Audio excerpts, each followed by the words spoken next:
It happened on my birthday. The table was set for 12. Silver gleamed under the dim chandelier. The roast smelled like rosemary and betrayal, and every face around me smiled, just a little too tightly. My wife's mother leaned toward her voice low but sharp enough to cut through the hum of conversation. "While everyone's here," she whispered, "why don't you show us your dance?" My wife laughed. That laugh, too bright, too forced. Music started, something jazzy. Then he stood. The man I barely knew, a business associate of hers, she'd said. He extended his hand, and she took it, hesitant, then bold. They moved to the center of the room. He spun her, dipped her, pressed close. Laughter erupted around the table. Then it happened. He pulled a dollar bill from his pocket, dipped it into her blouse, another into her waistband, and shouted, "Your husband can disappear. I own you tonight." The room fell into hysterics. Even she laughed. I smiled. My fork never trembled. My hand never shook. I simply excused myself from the table, quietly, politely. The sound of laughter followed me down the hall, until the door closed behind me. Then the world went silent. I didn't drive home that night. I didn't even start the engine. I sat in the car for an hour, watching condensation form on the windshield, counting each droplet as if it were a thought I wasn't ready to face. They laughed because they thought I wouldn't do anything, because I never do. That's what they always say about me. Calm, predictable, soft-spoken. A man who loves too much to notice when he's being ridiculed.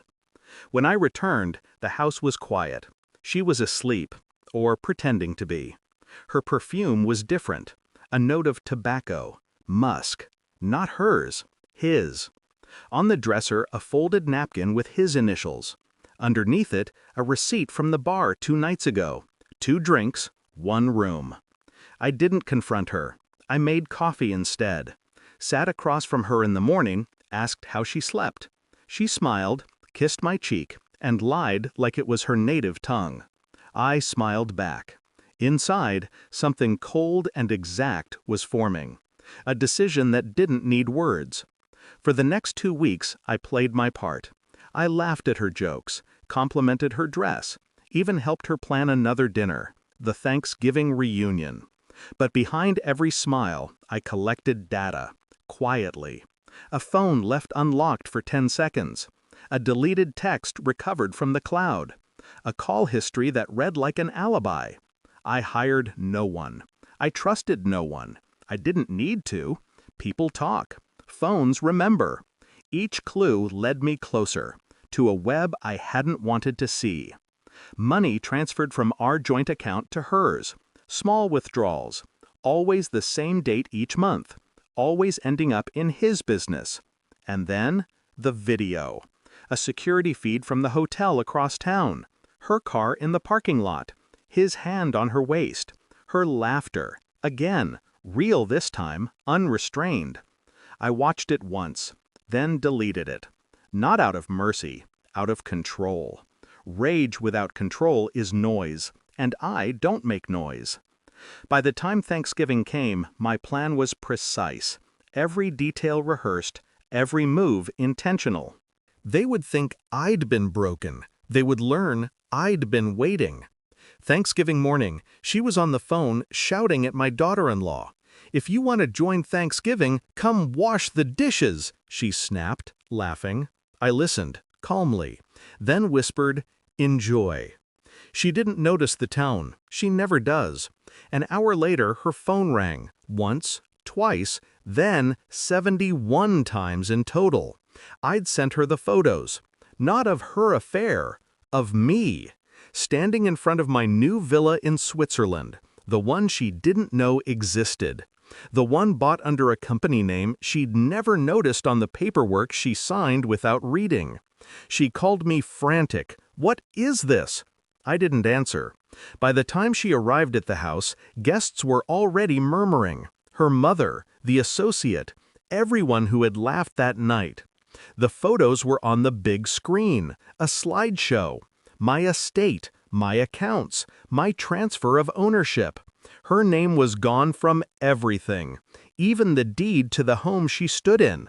She looked at me, trembling. "What did you do?" I finally spoke. "Nothing you didn't teach me." I handed her a manila envelope. Inside, divorce papers, notarized, her signature already there, copied from her old authorization forms. The associate stood frozen. His smirk dissolved into fear when he saw his own name on the ledger, marked debtor. He'd borrowed from my company without knowing whose money he was touching. Now, legally, he owed me 7 figures. She turned pale. "You can't." "I already did," I said. The room was dead silent. The same people who once laughed now couldn't meet my eyes. I didn't raise my voice. I didn't throw anything. I simply stood, straightened my jacket, and left. The echo of my footsteps filled the hall where their laughter once had. Behind me, she sobbed. He cursed. The sound was small. Now, months later, I wake to quiet, the kind that doesn't need explanation. No phone calls, no messages, only silence, and the faint hum of the Swiss wind outside my villa window. They say revenge doesn't bring peace. They're right, it brings balance. When I see her number flash across my phone screen, I don't answer. When I see her name in the news, broke, desperate, begging, I feel nothing. She once said I was invisible. Now she knows what that means. Invisible isn't weak. Invisible watches, waits, and then, quietly, erases. I pour myself a drink, raise it to the empty room, and whisper,